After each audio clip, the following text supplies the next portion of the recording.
Président à vie, maréchal, conquérant de l'Empire britannique et roi d'Écosse, maître de toutes les bêtes de la terre et des poissons de la mer, au sommet de son règne et de sa folie, Idi Amin Dada s'était paré de tous ses titres. Avant de devenir le maître de l'Ouganda, Idi Amin avait d'abord été soldat de l'armée britannique, premier officier noir, champion de boxe et de rugby. Une carrière qui avait pris son essor au moment de l'indépendance de son pays en 1962. Milton Obote, le premier président d'Ouganda, en avait fait son chef d'état-major. Mais en 1971, alors que le président a quitté le pays pour un sommet du Commonwealth, Idi Amin Dada prend le pouvoir par la force. Un coup d'État que la communauté internationale ne condamne pas. Les États-Unis, la Grande-Bretagne, Israël seront des alliés d'Idi Amin pendant les premières années de son règne. Mais celui-ci va bientôt basculer dans la tyrannie la plus sanglante, mégalomanie, cruauté, paranoïa. Yes. And I will never give up. If I wanted to do something, I will never change my mind. En 8 ans au pouvoir, on estime qu'Idi Amin Dada a fait massacrer 300 000 personnes. Lâché par tous ses alliés, il est finalement chassé du pouvoir en avril 1979 par l'armée de la Tanzanie voisine à laquelle il a déclaré la guerre. Il trouve refuge en Arabie Saoudite où il résidera jusqu'à sa mort dans son lit en 2003. Un parcours sanglant, terrible, mais beaucoup de jeunes Ougandais qui n'ont pas vécu cette époque préfèrent se souvenir d'une autre facette du dictateur, celle d'un bâtisseur, d'un nationaliste et d'un indépendantiste. Le fantasme d'un âge d'or, aujourd'hui révolu. Billet retour dans le Kampala d'Idi Amin Dada. C'est un reportage de Thaïs Brook, Gaël Griot et Alex Otto. On surnomme le pays la perle de l'Afrique. L'Ouganda, des paysages à couper le souffle, un îlot de paix et de stabilité dans une région troublée. De 1971 à 1979, l'un des dirigeants les plus décriés de l'histoire moderne a dirigé le pays, Idi Amin Dada. Son règne a fait des centaines de milliers de morts, des villages entiers rasés, des centaines de corps flottant sur le Nil. Pour retrouver l'un de ceux qui a côtoyé au plus près le dictateur, direction Bushenyi, à plus de 300 km à l'ouest de Kampala. Depuis une vingtaine d'années, Eli Rwakoma s'est retiré dans cette maison isolée. Celui que l'on surnomme le photographe des présidents a partagé l'intimité de 3 d'entre eux, dont Idi Amin Dada.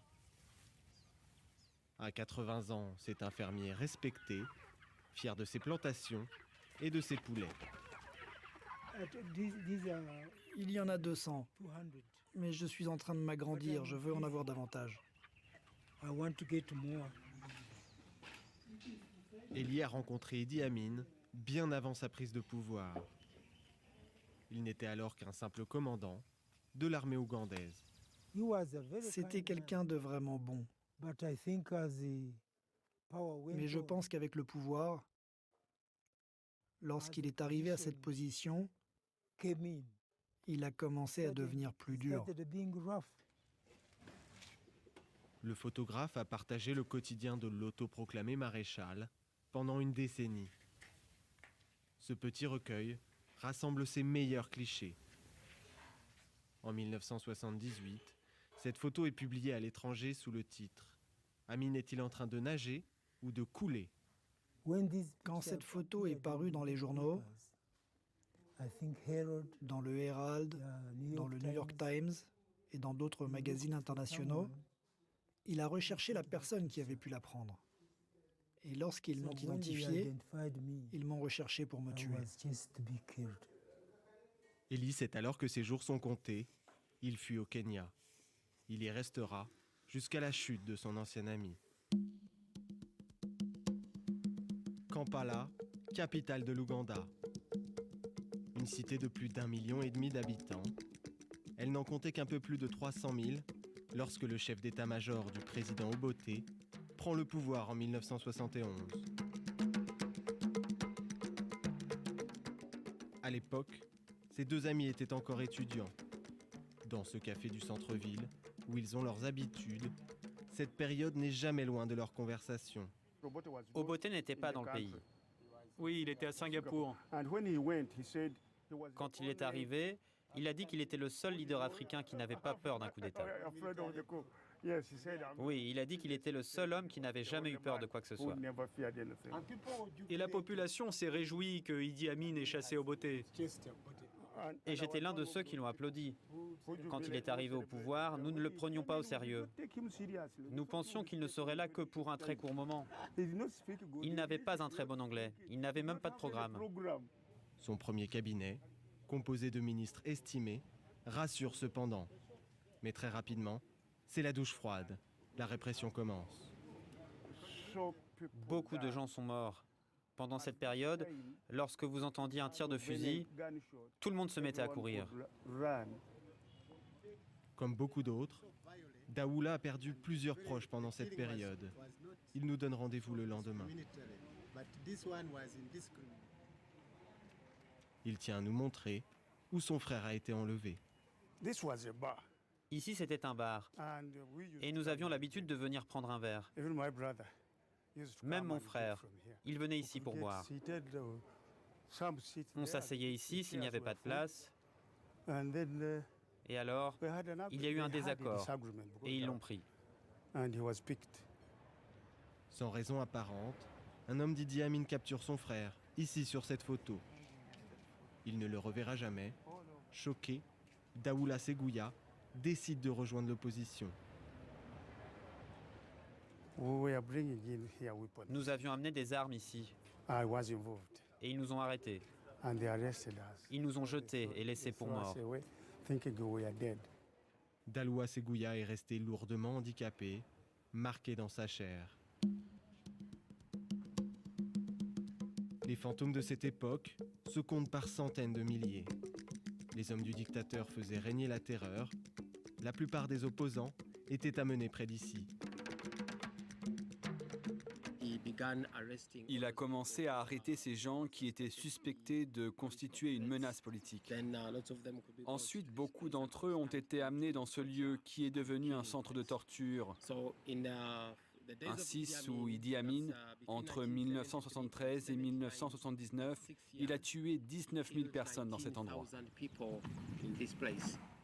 Ces cellules pouvaient contenir jusqu'à 60 détenus. Le sol était inondé et électrifié. Les prisonniers systématiquement torturés. Des séances auxquelles Idi Amin participait parfois. Parfois, il venait assister aux tortures et parfois il y participait même. Parce qu'il y avait certaines personnes pour lesquelles il voulait vraiment vérifier qu'elles avaient été torturées et tuées. C'était sa passion. Il pouvait se réjouir de voir les gens souffrir.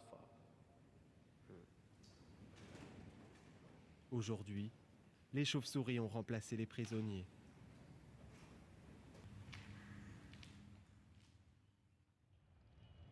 Environ 300 000 personnes sont mortes pendant les 8 ans du règne d'Amin. Mais ce qui a initié sa déchéance auprès des chancelleries occidentales, c'est l'expulsion des quelques 50 000 Indiens en 1972. La plupart ont quitté le pays depuis cette gare. Sanjeev Patel avait 7 ans. Nous devions faire nos bagages et partir juste avec nos vêtements, et nous ne pouvions pas prendre nos biens avec nous. Ma tête reposait sur les genoux de ma mère, et en tant qu'enfant, j'ai demandé un coca. Je voulais boire un coca.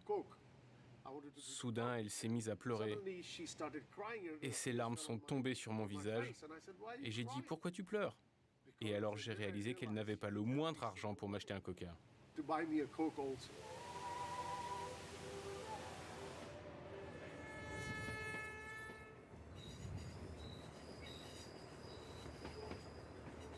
Les biens des Indiens sont alors redistribués à des Ougandais fidèles au dictateur. Mais cette décision a fait plonger l'économie du pays. Depuis, les Indiens sont revenus en Ouganda. Ils sont environ 25 000. Kampala compte 7 temples hindous. La petite communauté est le deuxième employeur du pays après l'État. On dit que nous contribuons à hauteur de 60% du revenu intérieur en tant qu'Indiens ou personnes d'origine indienne. C'est une grande contribution d'avoir remis l'Ouganda sur pied après ce qui est arrivé dans le pays. Mais nous sommes encore plus fiers de dire que nous sommes autant Indiens ougandais qu'Indiens. Pour nous prouver que la communauté indienne est totalement intégrée, Sanjeev nous invite à une fête à l'ambassade d'Inde. Le vice-président ougandais y assiste également. Cela montre les relations cordiales qui existent entre l'Ouganda, la communauté indienne et le gouvernement indien. Le fait qu'ils sont prêts à prendre part à nos célébrations, tout comme nous sommes prêts à participer aux leurs. 30% de cette communauté possède la nationalité ougandaise. Elle demande aujourd'hui à acquérir le statut de 57e ethnie du pays afin d'être représentée au Parlement. En Ouganda, ces heures noires ne sont plus qu'un lointain souvenir. Mais pour certains, elles sont devenues une obsession.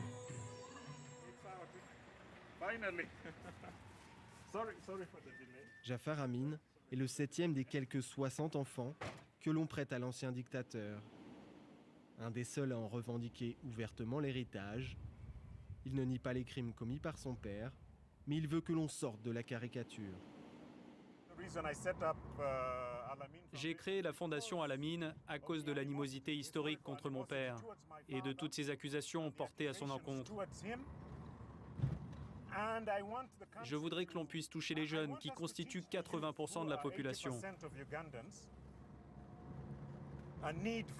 J'ai besoin de réconciliation, pas de perpétuer la haine. Jafar a grandi à Entebbe, siège du pouvoir en Ouganda. Il nous emmène sur les bords du lac Victoria, où il avait l'habitude de jouer avec son père. Un jour, on est sorti avec un énorme zodiaque. Je pensais que nous allions à Munyonyo. Puis nous avons commencé à tourner en rond pendant un moment. Et j'ai dit, « Papa, tu es fou !» Et il a commencé à rire. Mon père riait aux éclats. Alors il est reparti en arrière et il a dit « Tes saucisses sont prêtes ». C'est l'un de mes souvenirs les plus marquants. En 1976, l'Ouganda fait la une des journaux internationaux.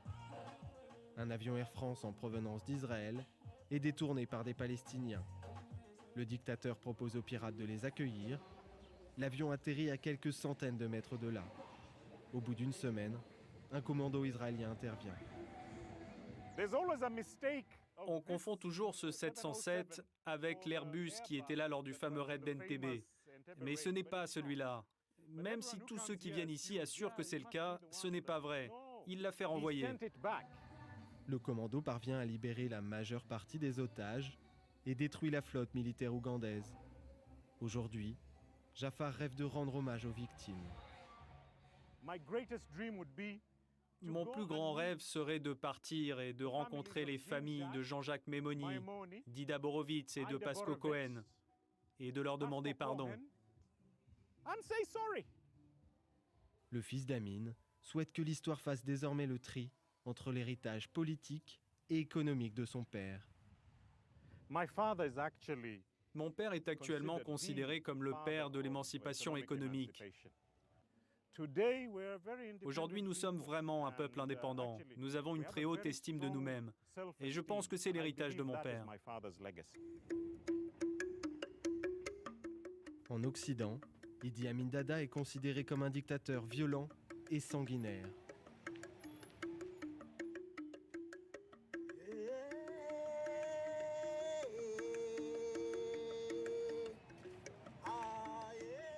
Mais en Ouganda, les jeunes générations ont tendance à oublier et voient cette période comme une ère de prospérité économique. Tout était parfait durant son régime. Lorsque nous parlons de perfection, nous parlons des infrastructures, des routes. Sous le régime d'Idi Amin, quand les routes étaient construites, elles étaient de façon parfaite. Son exercice du pouvoir a été bon.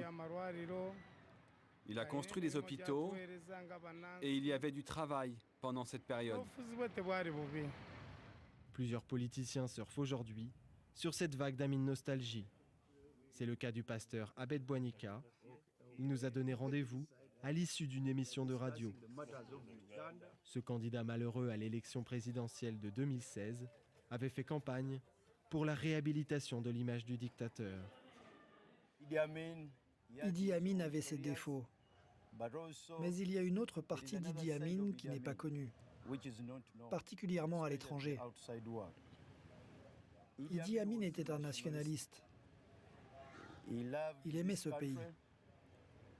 Nous n'avons aucune preuve dans ce pays qu'Idi Amin ait volé les ressources de l'Ouganda. Avec 80% de la population âgée de moins de 30 ans, l'Ouganda est l'un des pays les plus jeunes au monde. L'Ouganda connaît la période de stabilité politique la plus longue depuis son indépendance, mais des millions de jeunes sont sans emploi.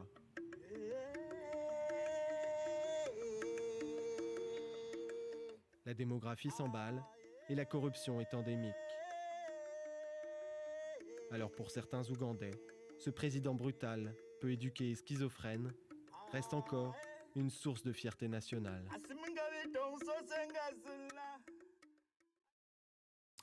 Et voilà pour ce reportage en Ouganda, reportage que vous pouvez retrouver bien sûr sur france24.com et sur toutes nos applications mobiles.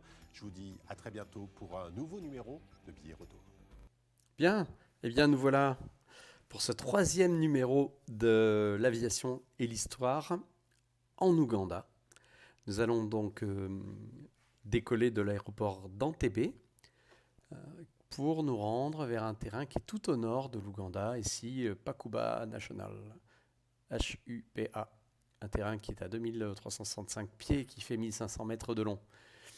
Bon, c'est un peu du vol de brousse, on va voir, hein. Je pense que ça peut être extrêmement intéressant.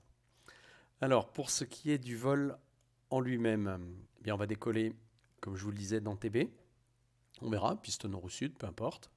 À l'issue, on va aller pas loin de... Ça doit être Kampala, hein, la ville qui est ici. Puis, on va prendre le cap vers... je dirais pas la source du Nil, parce que la source du Nil, c'est le lac en lui-même, hein, mais c'est vraiment, on dirait, une sorte de point de départ du fleuve. Allez, à peu près par là. Qu'on va remonter, d'ailleurs, jusqu'à cet énorme lac. Une petite île ici. Puis, on va chercher le NDB qui est là. On verra d'ailleurs s'il est en fonction pour nous rendre finalement sur le terrain de Pakuba National. Alors pour la première fois pendant cette série-là, j'utiliserai un autre avion que le DA40. Ici, on va prendre un PA28 Arrow 3 train rentrant. Je n'ai pas beaucoup de temps de vol dessus au SIMU. En réel, j'en ai quelques heures, mais guère plus que ça. Donc bon, ça sera aussi l'occasion de découvrir un nouvel avion tout juste sorti pour Microsoft Flight Simulator 2020. Au niveau de la météo, il fait superbement beau, je pense. On va voir. Oui, bon, en même temps, on est en Afrique. Hein, donc il y a peut-être des nuages un petit peu partout. Tout ça, ça doit bien humidifier. Je voudrais bien voir le vent. Voilà, donc on est sur du vent... à 5000 pieds, qui sera en gros notre altitude de vol. On a une altitude de sécu de l'ordre de 5000 pieds à peu près tout le long. On a du vent plutôt du nord. Sur la partie, c'est un petit peu n'importe quoi en termes de direction. Mais il n'y a pas de vent très très fort. Si je monte au niveau 100, c'est plutôt affirmé secteur nord. Globalement secteur nord. Donc voilà pour ce briefing. À tout de suite en vol. Bien, donc nous voilà aux commandes de notre PA28. La météo est pas top. Écoutez, on va voir ce que ça donne. On va bien voir. Hein. En attendant, on va tenter de démarrer tout ça. Comme je vous le disais, pour moi, c'est un tout nouvel avion. Il est déjà 1h de l'après-midi, carrément.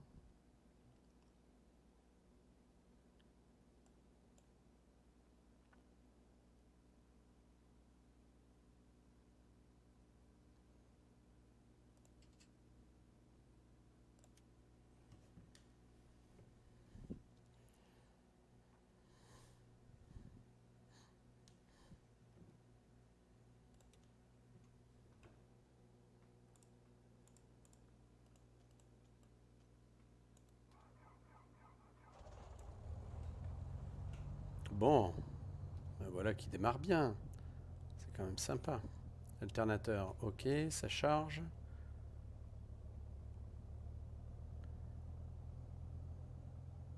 Je charge pas tant que ça. Ah oui, mais il faut le solliciter en électrique, apparemment. On va mettre toutes les lumières et même le réchauffage pitot. Ok. Bon, c'est pas mal tout ça. Est-ce que les volets fonctionnent? Est-ce que le compensateur fonctionne? Oui. Il est au neutre, c'est bien.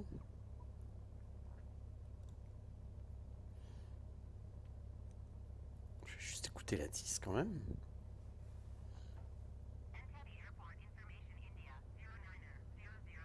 Hmm.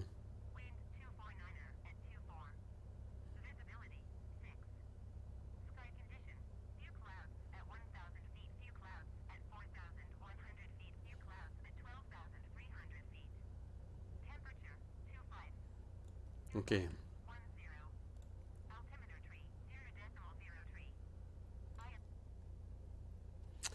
Alors, on va faire un départ vers l'est. On va faire.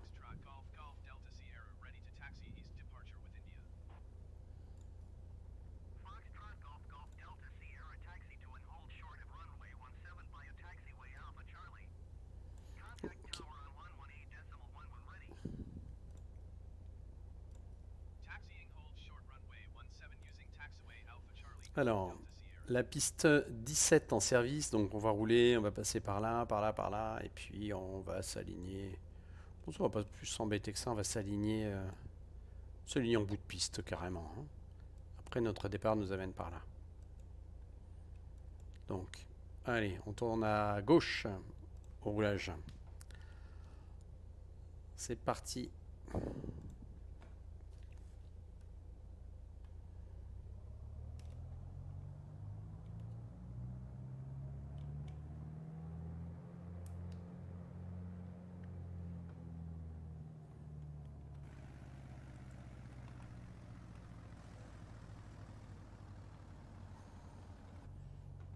Il veut pas rouler, j'ai bien enlevé le frein. Ouais, c'est étonnant. Bon, je vais essayer de mettre un peu plus de gaz. Ah bah quand même. J'imaginais pas si lourd que ça. Allez ma poule.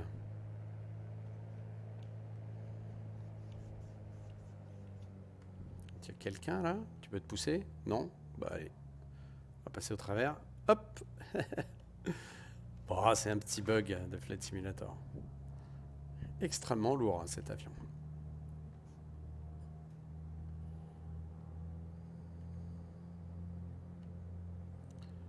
Faut dire j'ai mis le plein complet, mais bon, de là à ce qu'il soit aussi lourd que ça, c'est étonnant.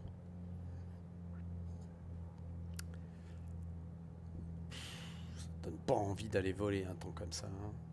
Je sais pas si on pourra faire la totalité du vol envisagé, mais bon, on verra bien.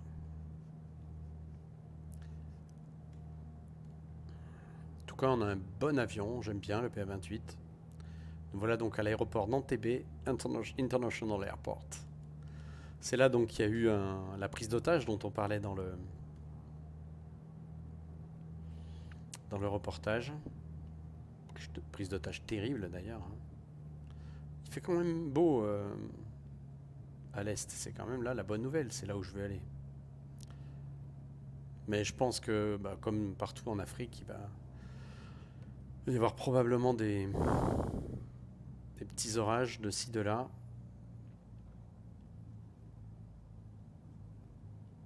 Allez, on va rouler jusqu'au bout, j'ai dit. Théoriquement, il faudrait demander pour croiser la piste. Mais bon, il n'y a pas cette option sur le simu.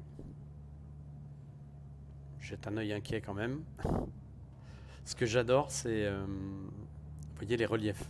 Même là, ça monte, ça descend. C'est incroyable.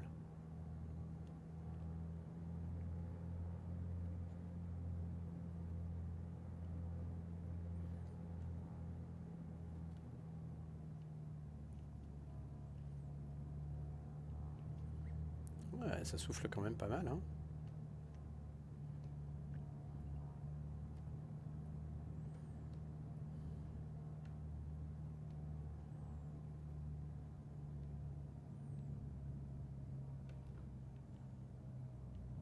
Allez, on va s'arrêter là.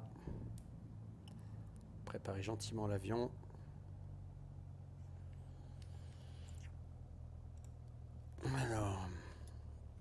30 volets, moi ça me suffit. La pompe. Oh, allez, on va mettre ça aussi. Le master remettra tout à l'heure. Les équipements de nav, je pense que ça peut ne pas être inutile. Alors, Port-Bell 270. Tiens, on va se mettre un... C'est très rare que je navigue avec ça. On va voir s'il existe, ça serait sympa. On va y arriver.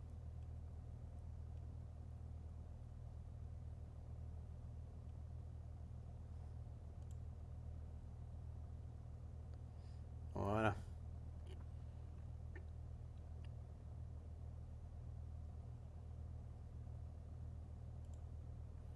Mettre le transpondeur, je pense que ça mettra tout le monde d'accord. On a un VOR en TB, la fréquence c'est 117.5.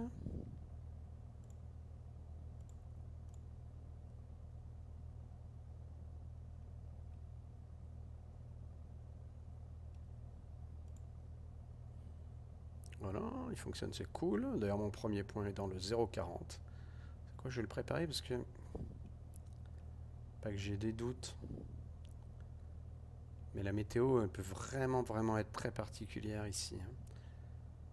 Petite question, comment je bascule? Voilà. Pas l'impression qu'on reçoive quoi que ce soit. On verra ça tout à l'heure.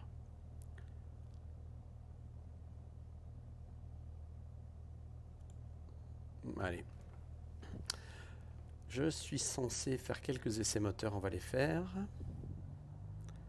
Vraiment pour le fun.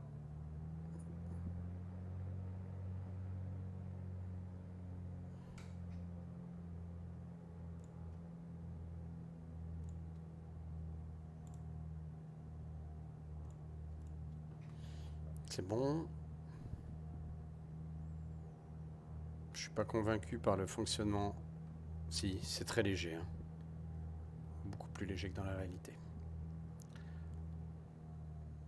Ok. Je crois que c'est la même fréquence. Ouais. Allez, on est bon.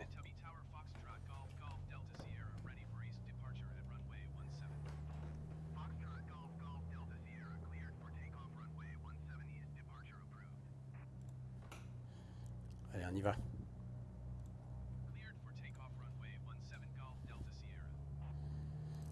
Prendre un petit chrono. Voilà. Eh ben, je suis content de faire avec vous ce vol en TB. On voit qu'il pleut, hein, mais c'est du grain. Hein. Bon, on est quand même, il faut le savoir, on est quand même pas loin de l'équateur.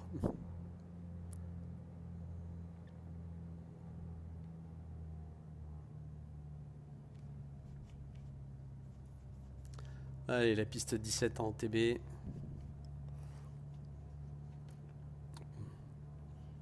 Décollage de l'Ouganda, c'est très beau. Et c'est parti. Plein gaz. Paramètres sont cohérents. Ouais, j'y mets un petit peu fort, mais ça c'est du réglage. Flight Simulator, le badin décolle bien. Un petit peu de vent, effectivement. Ouais, je vais... Oh là, il va falloir qu'on se batte. Hein. Ça souffle beaucoup. Alors j'ai pas de palonnier, c'est un peu compliqué. Je le fais au manche. Allez, on va décoller avec ce vent travers qui est quand même assez important. Allez, on rentre le train. S'il veut bien. Ah, ça veut, c'est cool. Ça monte tout doucement.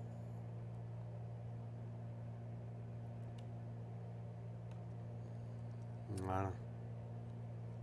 On va même rentrer les volets. Les volets, ça rentre. Voilà le beau lac Victoria devant nous. Et la pompe sur off.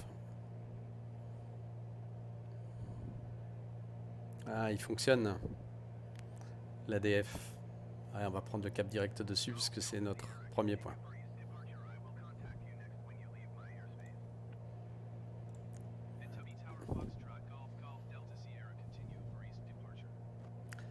Allez, on est parti.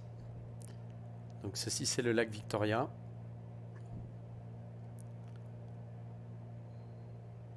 Et on va le faire à l'ADF, hein, parce que j'ai réglé l'ADF 270, il n'y a pas de raison. Voilà l'aéroport d'Antebbe. Alors, dans le reportage, on voyait des épaves d'avion, mais franchement, difficile de dire si c'est possible de les voir dans les réalités.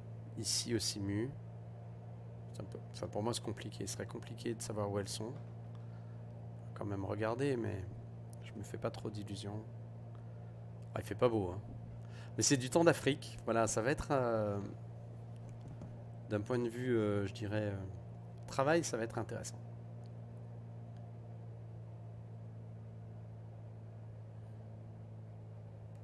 Voilà.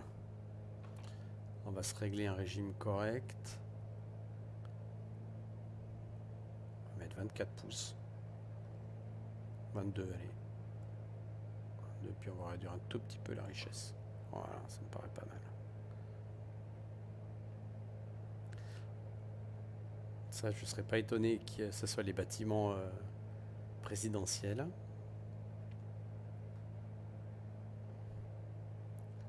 On va se laisser gentiment monter comme ça.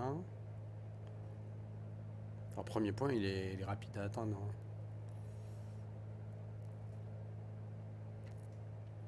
On est directement à Kampala.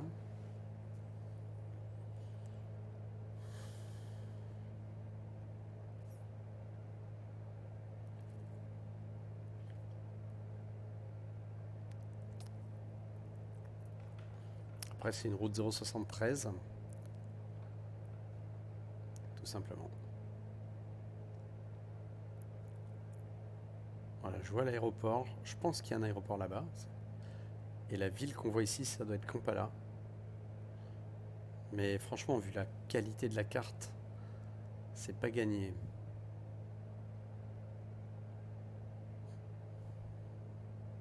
C'est ça, quand on vole dans un endroit qu'on ne connaît absolument pas en VFR, ça reste un tout petit peu rock'n'roll. Hein. Parce qu'on voit bien la couleur de la terre africaine.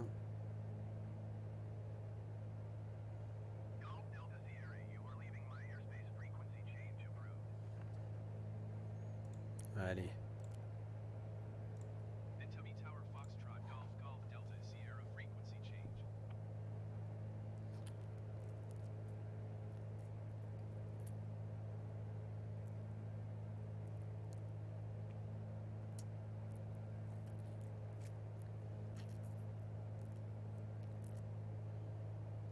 Le chrono sur le premier point.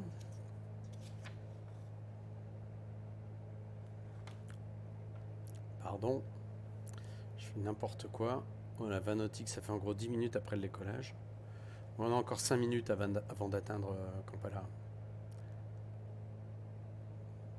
Putain, ça va, il y a des sacrés grains quand même. Hein. J'avoue ne pas être très très habitué à ce type de météo. Ni de température, il fait pas super chaud, il fait pas super froid non plus. Mais...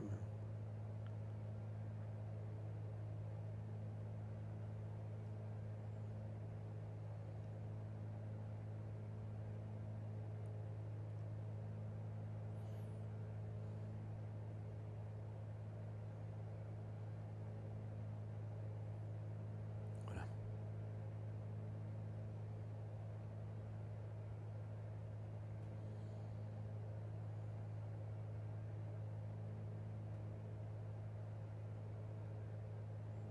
Voilà, donc là, je pense que la capitale est là, Kampala.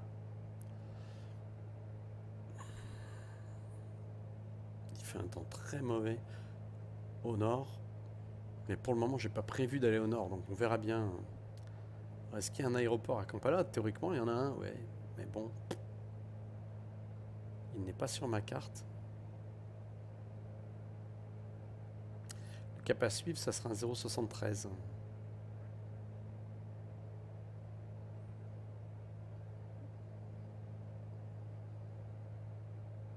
On voit bien, on se sent bien en Afrique, il n'y a pas photo. Hein. Putain, c'est grain de partout. Hein.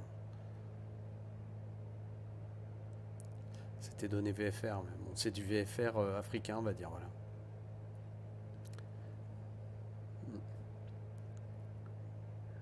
Nous voilà quasiment à Kampala.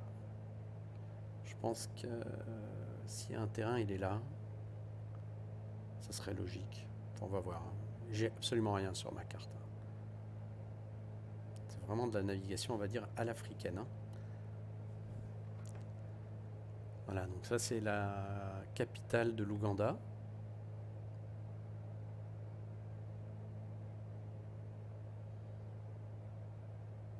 Il n'est pas question que je rentre là-dedans si j'ai du mauvais temps.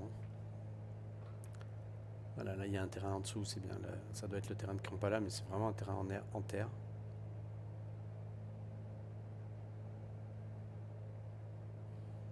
Je sais que je pourrais toujours revenir ici si il ne fait pas trop beau ailleurs. On va voir. L'idée donc, avec ce cap-là, on est bon. 0,73.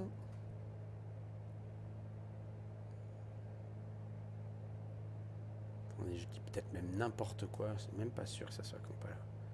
Non, non, c'est pas Kampala. Hein. Non, non, le terrain qu'on vient de survoler là s'appelle Kijansi National. C'est pas du tout Kampala. Kampala, c'est loin là-bas au fond. Ouais, ouais, c'est logique. Faut quand même peut-être que je regarde un peu mon chrono de temps en temps. Bon, en tout cas, ce terrain m'est accessible. Kijansi National.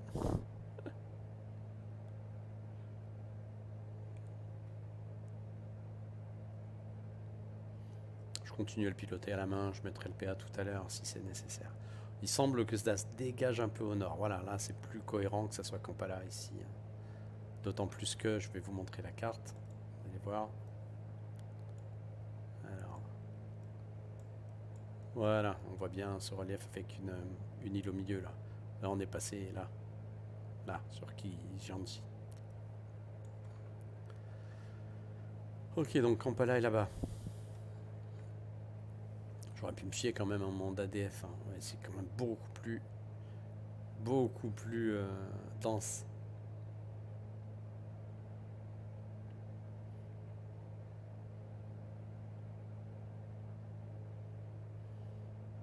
Je ne sais pas où est le terrain de Kampala. Donc forcément, très probablement, il y en a avoir un quand même. Hein.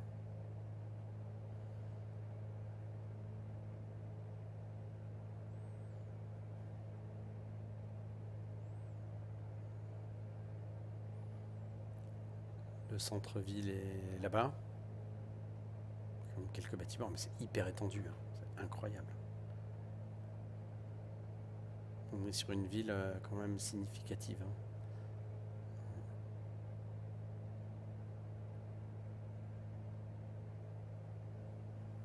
Alors devant, au niveau météo, bah, c'est pas top. Pas top du tout. Est-ce que je vois un terrain, une piste ? C'est beau quand même. Je vois pas de terrain d'aviation à Kampala. Il semblait qu'il y en avait un quand même. Enfin bon.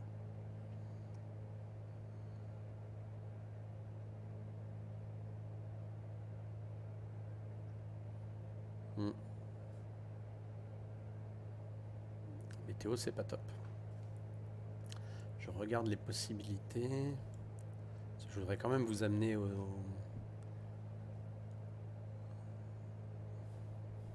Ouais, c'est orageux, hein, mais c'est normal. Hein, on est en Afrique centrale quand même. Hein.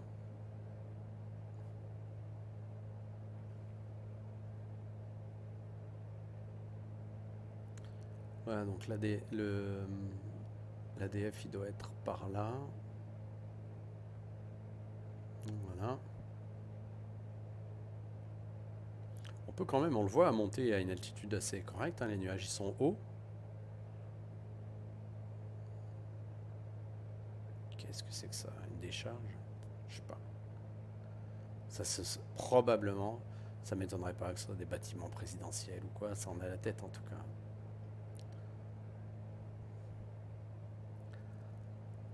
Donc voilà, la capitale de l'Ouganda. Nous, notre but, c'est d'aller à gauche. Il va falloir slalomer, si vous voulez mon avis. entre les grains.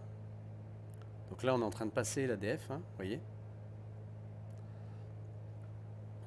Au niveau du chrono, je suis à 12 minutes après décollage, donc j'ai bien 2 minutes de retard, c'est cohérent. On va prendre une route 073.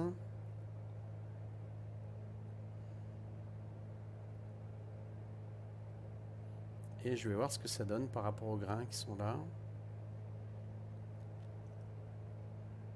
Ça, c'est pas de la petite pluie de rien du tout. C'est franchement embêtant. Et j'ai vraiment une barre devant. Je pense que ça peut passer à droite. On va faire des contournements type. Donc 0,73 plus 60, ça fait 133. Donc je vais ouvrir au 133. Maintenant. Donc j'ouvre de 60 degrés à droite.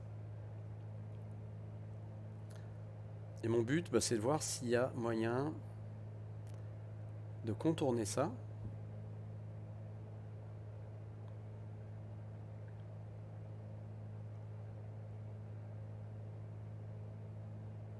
Voilà, là on est bon. Vous voyez, je suis beaucoup plus détendu là parce que en fait, je contourne cet énorme grain. Ça ne faudrait pas que je me fasse trop enfermer.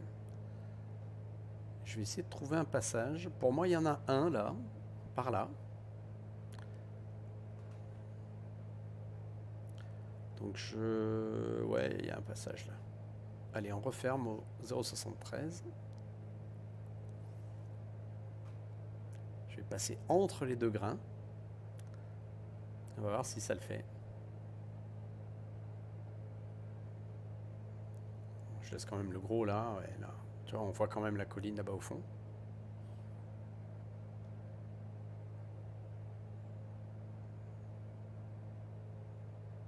Pas trop envie de virer au 0,73. Allez, c'est pas trop mal. Mais là, on va rentrer dans le grain. 34 nautiques, ça fait 16 minutes. 16 plus 2, ça fait 18. 16, oui, on est passé à 12. 12 et 16, ça fait 28. Donc j'ai une estimée à 28. On voit que c'est quand même vachement... Là, on entend la pluie qui tombe. C'est une pluie assez dense. Mais j'ai quand même une visie que je juge encore raisonnable. Je vais me laisser descendre, là, c'est volontaire.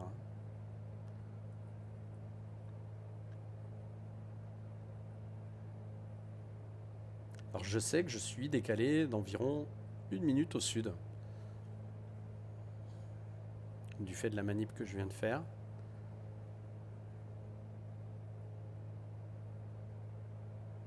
Ouais, ça passe encore devant. C'est pas beau. Hein. C'est pas agréable. Hein. J'aurais préféré vous amener dans cette région avec un temps plus agréable. Mais bon, c'est aussi ça l'Afrique. Donc j'ai dit 28, je crois. Je vais le noter quelque part pour m'éviter...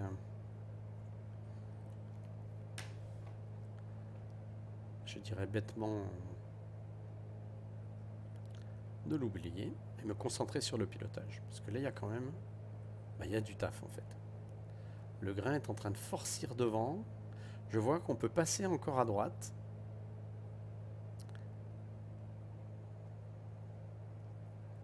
Ouais.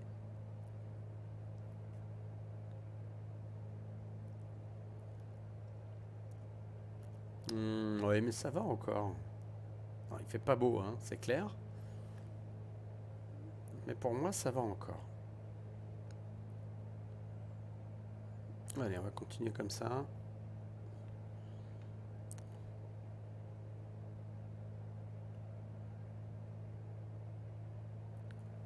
J'ai naturellement tendance, j'ai vu, à réduire les gaz. C'est marrant ça. Bon, là, il y a encore un autre grain. Il n'y a rien de très beau. Si, à gauche, ça m'arrange d'ailleurs. Le grain est un peu fort à droite. Je vais ouvrir à gauche au cap 0,13 maintenant. Voilà, je fais des ouvertures, des fermetures de 60 degrés. vraiment pas beau. Ouf, carrément des éclairs même.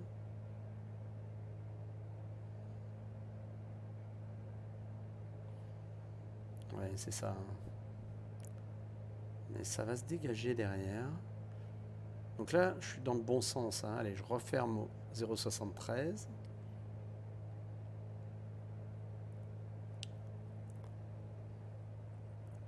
Globalement, je suis à peu près sur ma route, mais les conditions sont vraiment pas sympas.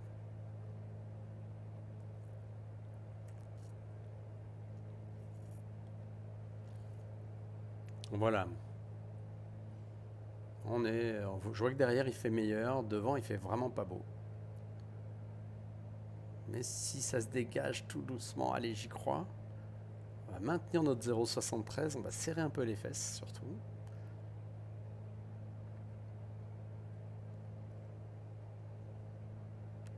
Non, franchement, on voit plus rien devant. J'essaie de trouver un autre trou. Il n'y en a pas là, on est quasiment India Mike. Allez, on fait demi-tour par la gauche. C'est l'orage est plutôt à droite. 0,73 plus 200, ça fait 273, moins 20, 253. Voilà comment on calcule un demi-tour. Donc un 253 en tenant l'altitude. On va retourner vers le beau temps. Enfin, vers le beau temps. Tout est très relatif ici. C'est le moment d'être zen.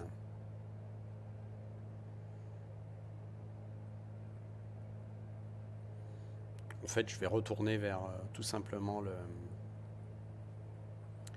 l'ADF de tout à l'heure. Ah là, il pleut sérieusement, ouais. Voilà. C'est cohérent à 253.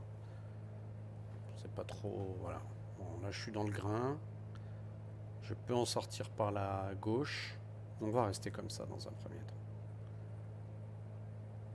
Là, tout va bien. Paramètres moteur, ça roule. Ah putain. Là, il pleut vraiment beaucoup. Mais allez, je vois un peu ce qui se passe devant. 253 moins 60, ça fait combien? Ça fait 203 moins 10, ça fait 193.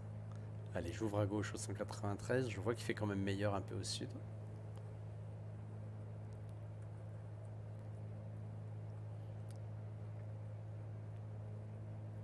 Eh ben, pour une journée où il devait faire beau, finalement, non.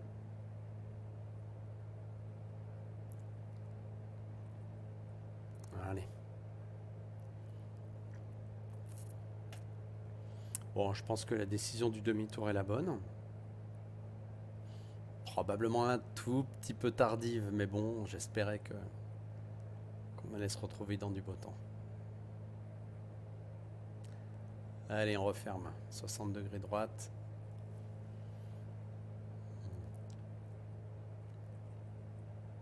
C'est nettement meilleur. Je propose que nous nous posions sur le terrain de tout à l'heure là. Pas le terrain de départ. Donc voilà pourquoi l'Afrique est si verte. Il pleut tout le temps. Très souvent. Alors, qu'est-ce que ça dit mes paramètres? Moteur, tout ça, c'est pas mal. On va changer de réservoir. Voilà.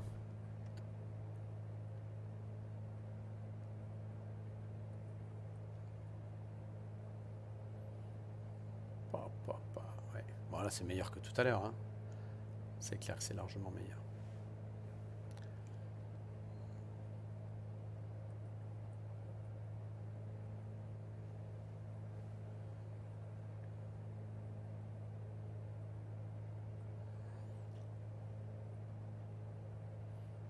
Non. Ben, désolé, hein. En même temps, bon, voilà.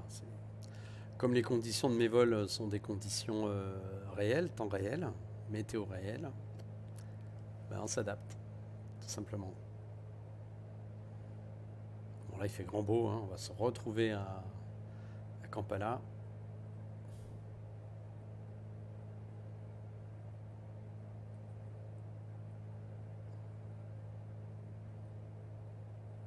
Voilà, et là le but donc c'est de retourner se poser.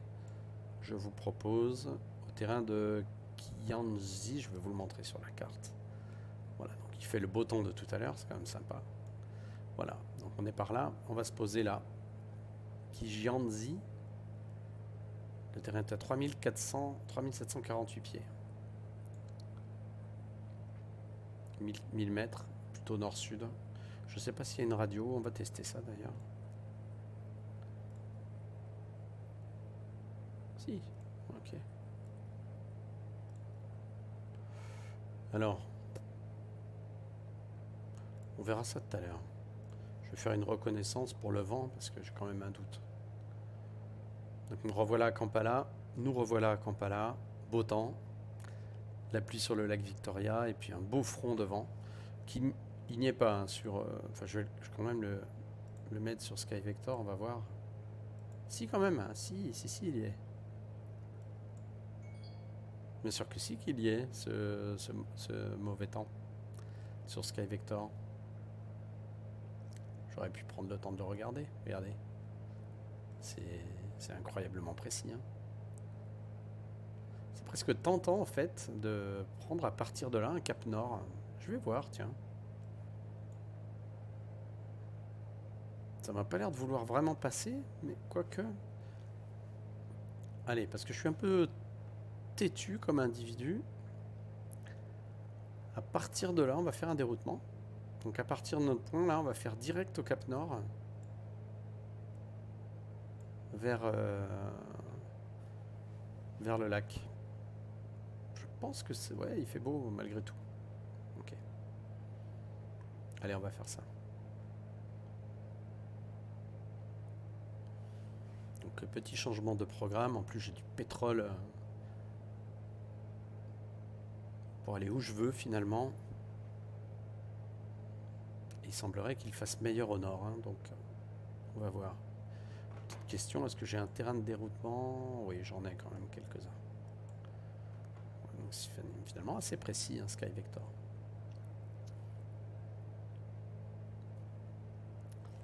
Donc là, bah, je vais même le planifier directement. Hop. Cap 354, je viens de le tracer. Je pense qu'il fait un peu meilleur, enfin on va voir. On va donc se retrouver vertical le NDB.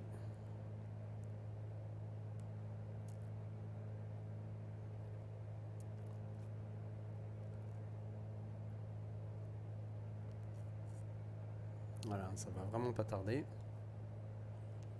Il fait pas super beau non plus au nord, hein. Quoique, on va voir. Allez, on y est. Il est 25 minutes. 76 nautiques. Donc ça fait 35 minutes de vol, 25 et 35, ça nous fait 1 heure. Donc à l'heure de vol, on devrait atteindre... Putain, il y a encore des orages, il n'y a vraiment que ça hein, dans la région. Allez, on prend un cap 354. Survoler toute la ville de Kampala. Et puis on verra si ça passe ou pas.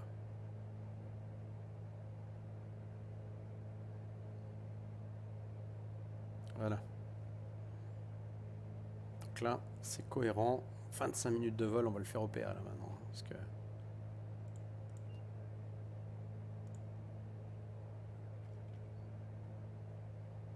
Voilà. Ça va un peu alléger ma charge de travail. Et on est reparti donc, route au nord. Je vous montre sur la carte. Voilà. Donc là, on a cette zone, effectivement. Bon, ok. Donc route au nord, et puis on va... Il n'y a rien pour naviguer, en fait.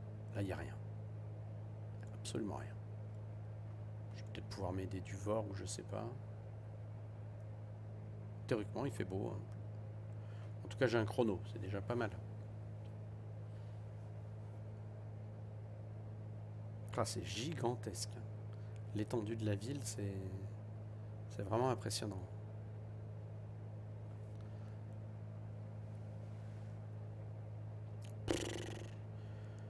Ok.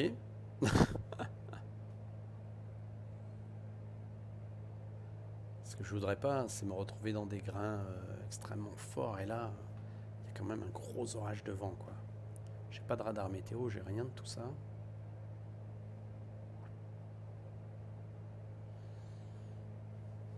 On va voir.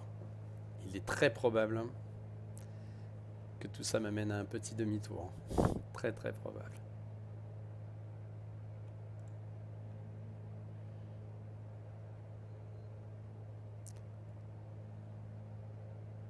Ouais.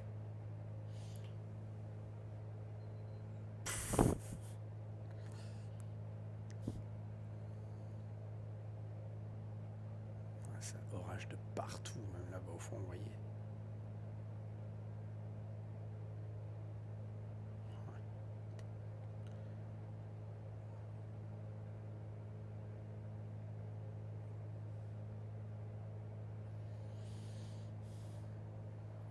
Quand même continuer.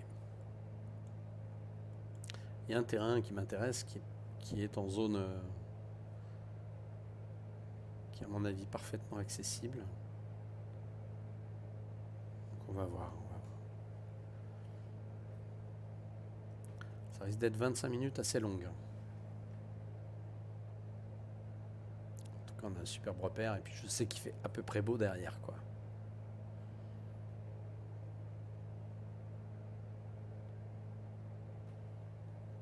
Et voilà encore une ligne de grain devant. Quand même bien formée. Ça passerait par là. Allez, c'est reparti pour un 60 degrés gauche. Je vais faire des contournements. Je fais que ça depuis tout à l'heure. C'est quand même l'intérêt d'un PA. Ça permet vraiment d'alléger la charge de travail. Si vous en avez un sur vos avions, léger, n'hésitez pas. Voilà, j'ai diminué le son. J'espère que le son du moteur, j'espère que ça n'a pas trop gêné depuis le début.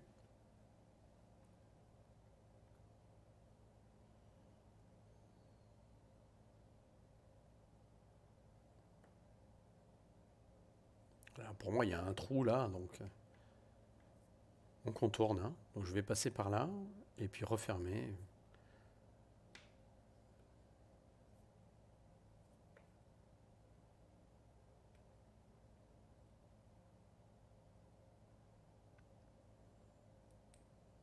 Et on verra bien si derrière il fait beau. Mais s'il fait pas beau, bah tant pis.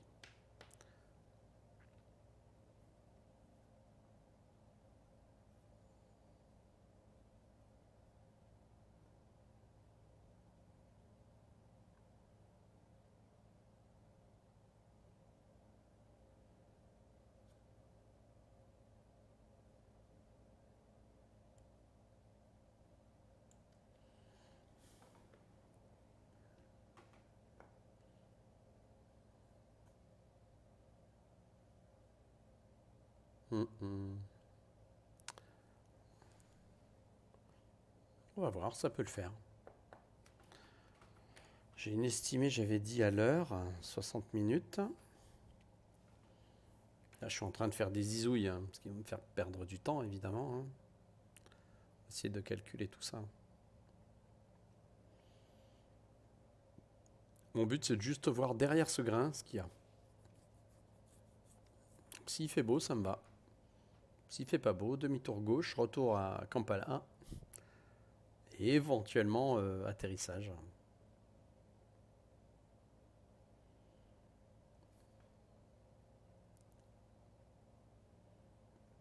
Et puis évidemment, j'ai toujours le VOR d'Entebbe. Oh, ouais. Bon, ce sont des orages de pluie puissants hein, ici, mais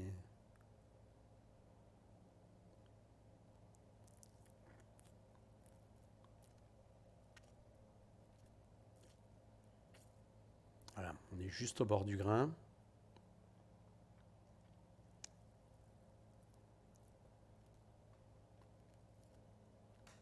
Comme je vous dis, je vais voir ce qu'il y a derrière là, une fois qu'on aura passé le grain qui est là.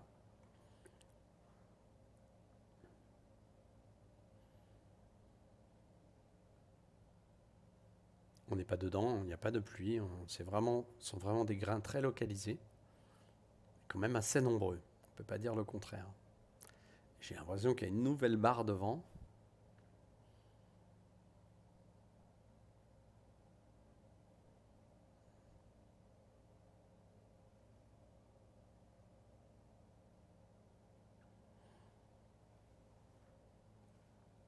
Ouf.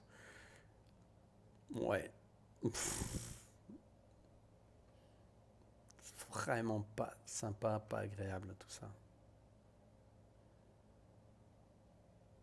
Que des barres, que des zones de grains devant. Et là, vous voyez, si je referme au 3,54, bah, ça m'amène encore dans de la pluie. Allez, bon, allez, je décide maintenant, c'est définitif, demi-tour par la gauche.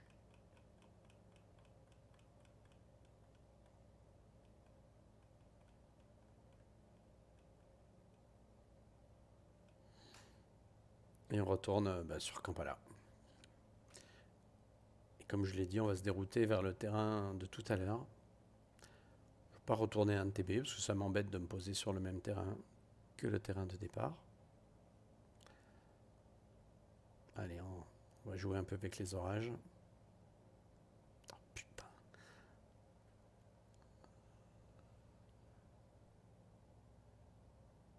Là, on est un petit peu dans le grain.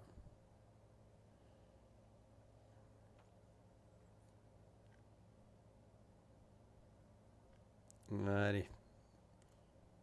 Ça va aller. Donc bah voilà, un vol malheureusement plus court que prévu. Ouais, c'est pas moins sympathique.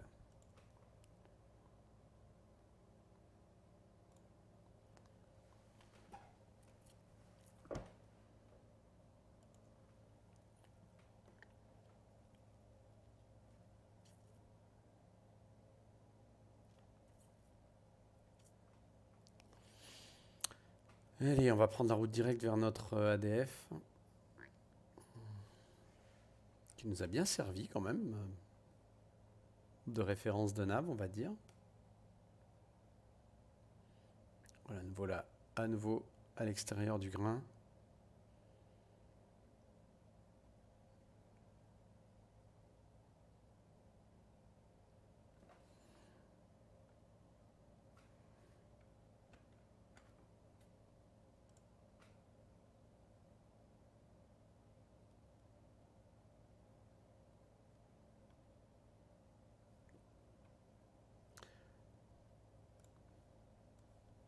Alors le plan, l'idée que je vous propose, on est où? Ben, on est par là, hein. Mais guère plus loin, on n'est vraiment pas loin. On va revenir là et on va se poser sur ce terrain-là. Donc il s'avère être dans le... Tiens, on va le mettre comme ça. Dans le 0,33 du VOR pour 12 nautiques. Allez, pourquoi je ne vais pas m'embêter?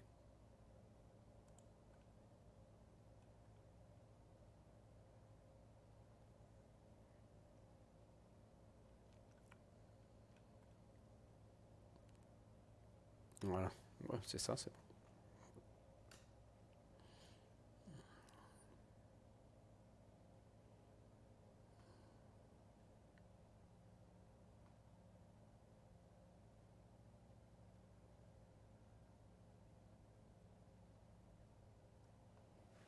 Donc revoilà Kampala, on peut dire qu'on l'aura survolé aujourd'hui. Mon terrain, je vous disais 3700 pieds, on va faire le circuit, on va dire à 1000 pieds sol, donc ça fait 4007, 4008. Bon, on est à 6000, ça va. En espérant que, entre-temps, il ne se soit pas complètement, comment dire, couvert sous un grain.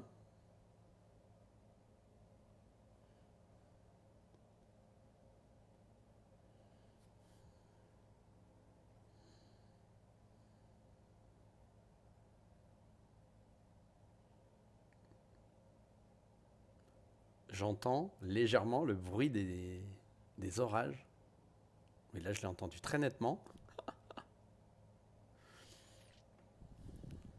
J'ai comme l'impression que ça se renforce ici, sur Kampala. Enfin, nous, on va là, hein, donc c'est bon.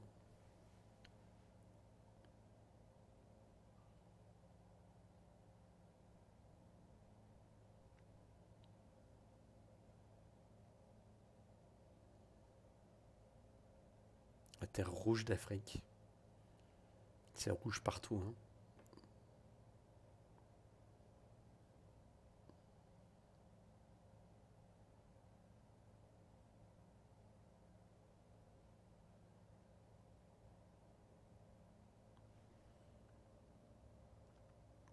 Alors, nos paramètres éclairés de temps en temps par les orages, l'orage qui est sur notre droite, je pense sûrement.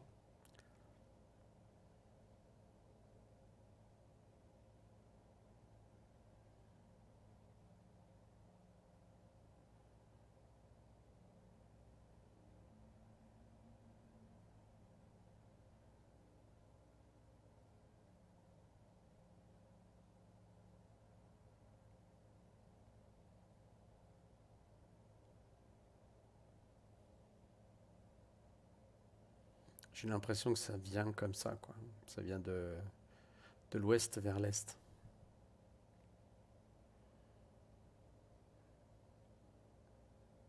Et là, ça rentre, évidemment.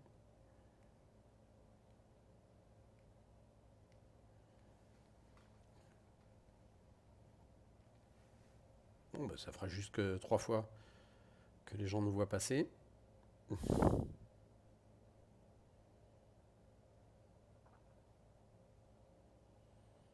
C'est un avion agréable, le PA-28, hein, vraiment.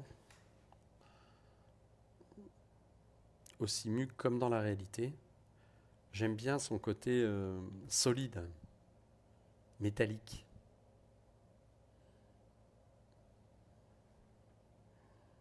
Allez, ça rentre. On va virer tranquillement à 210.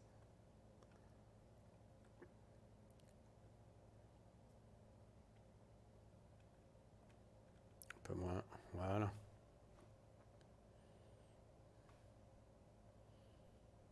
Mon terrain est en zone claire.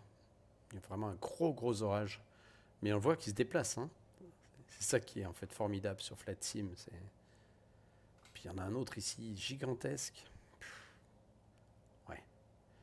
Pourtant, à l'ouest, ça a l'air de s'être franchement dégagé.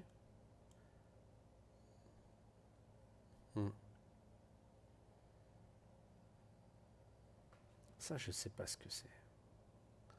C'est marrant, ces petites collines comme ça, où les gens ont construit en cercle. Il y en a plusieurs. On voit plusieurs ici. Là, j'ai vraiment l'impression d'une zone hyper polluée. C'est l'impression que ça m'a donné en survolant tout à l'heure.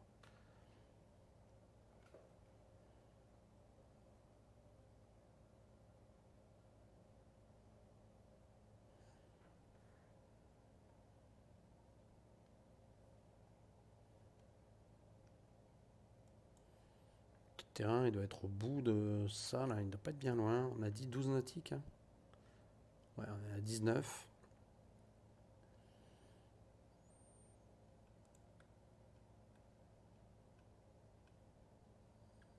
Voilà.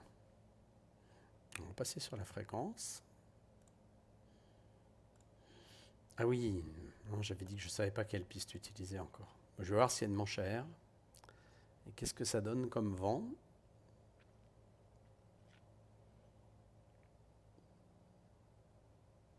Oui, on voit, hein, souvent, ces espèces de talus là, autour desquels ils construisent.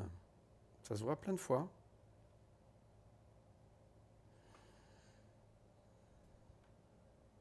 Mais, sauf de ma part tout à l'heure, c'était pas sous la pluie, hein, donc ça montre bien que ça évolue.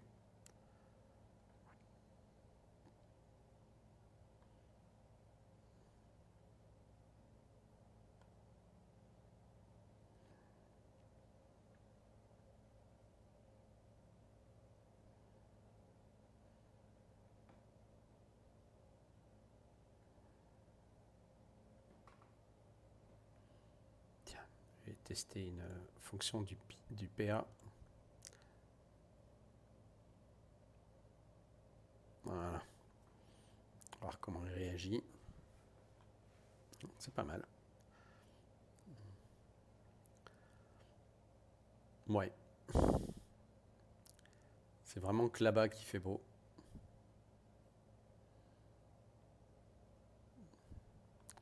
Le terrain, il est par là. 15 nautiques doit vraiment pas être bien loin. Mais j'avoue ne pas le voir. Ah si, il est là. Allez. Vous savez quoi? Voilà. Plutôt que l'alternateur. J'ai coupé le PA. Je suis passé en mode manuel. Et la piste que je cherche, je pense qu'elle est là. Oh, parce que c'est chiant cet avertisseur de train là. Je vais ouvrir un peu par là et voir surtout si je vois une espèce de manche à air.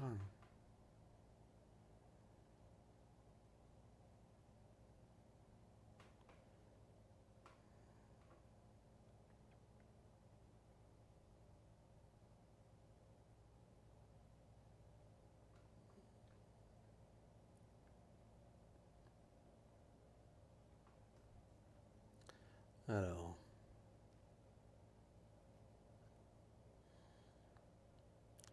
On va se pointer comme ça.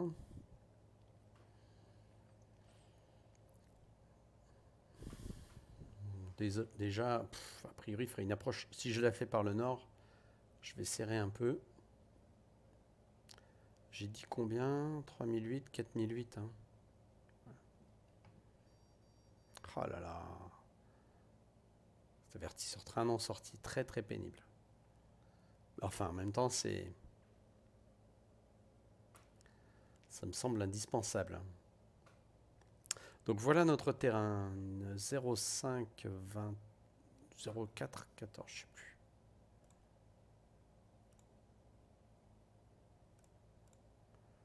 « 1432, 0414, n'importe où. Alors, est-ce que je vois une manche à air?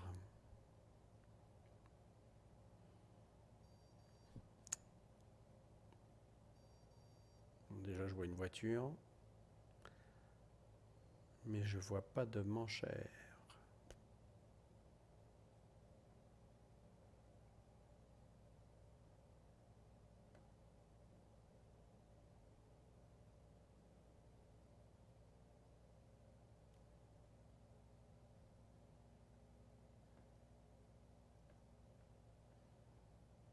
Il y a bien quelques avions.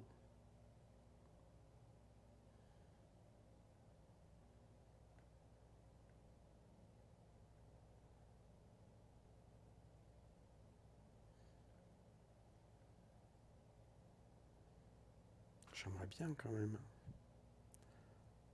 voir s'il y en a une. Que dalle, hein. Pour chercher partout, je vois pas. Bien. C'est pas très grave. Qu'est-ce que disait la tendance? On disait la tendance plutôt nord, donc on va se poser face au nord. Allez. J'ai dit combien? 4801 en vente arrière. Donc je vais me mettre en vente arrière, mais de l'autre côté. Ouais, de ce côté, c'est pas grave. Allez, ça va. Oui, ça va, ça braille. Et on va choisir la piste, donc 32.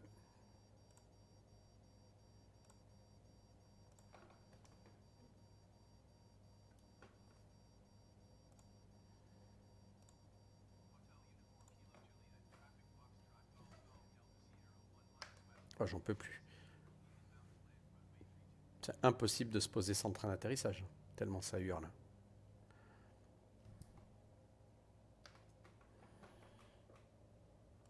Voilà.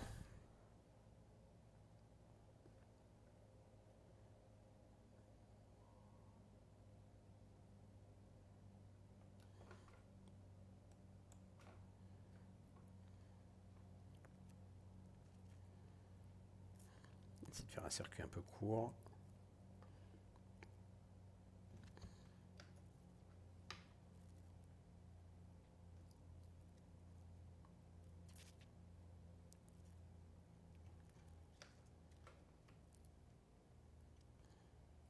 Voilà, le train, pompe phare, plein riche, plein petit pas, on est bon.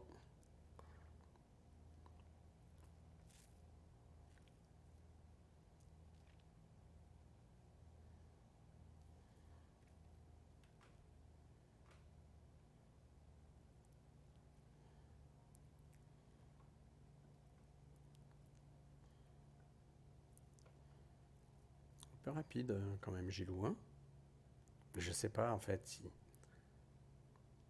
Putain, j'ai annoncé l'atterrissage et il y a une voiture sur la piste. Est-ce que je dois faire en toute rigueur? Bah, remettre les gaz. Allez, bon, on remet les gaz. Ou alors je me pose un peu... Voilà, elle dégage ou pas? Ah, elle dégage, allez, tant pis. Ça, c'est l'Afrique. Il y a beaucoup de vent. Je me pose long, hein, mais ça passe.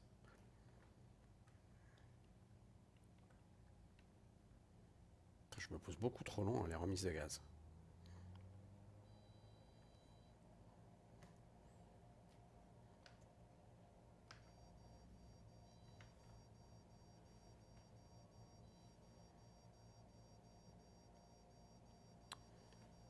J'ai l'impression qu'il y a vraiment du vent du nord, en fait.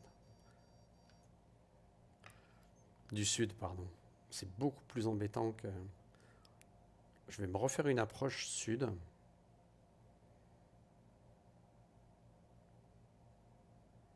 J'avoue avoir été très perturbé par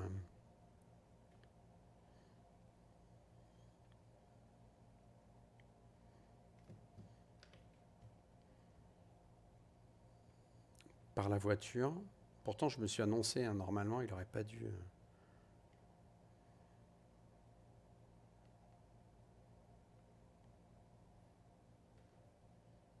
On va faire un circuit un peu court.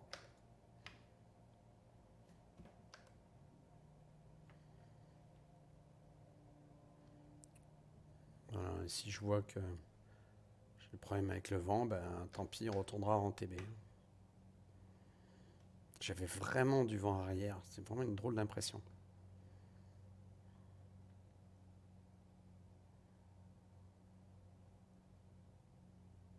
Difficile à dire.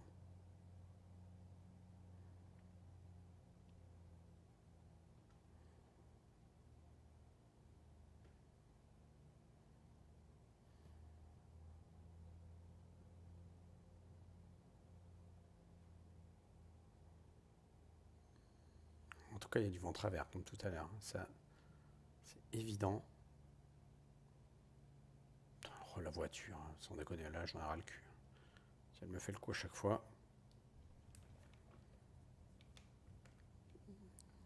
Allez, dégage. Ça, c'est du flight sim. Hein. Là, va-t-elle me faire le plaisir de dégager de ma route?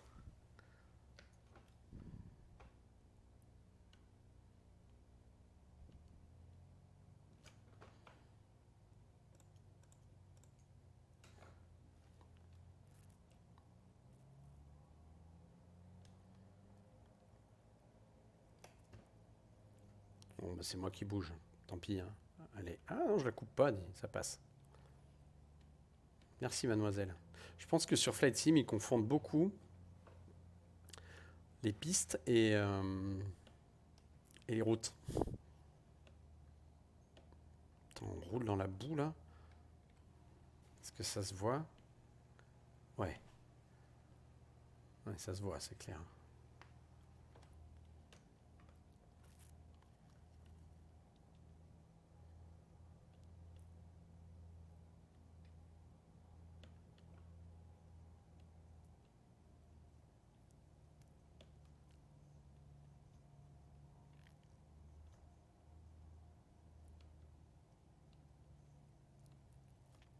Allez, on va se garer là, hein, dans l'herbe.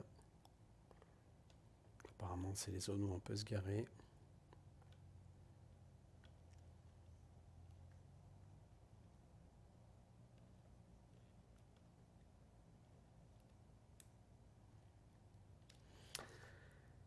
Eh ben...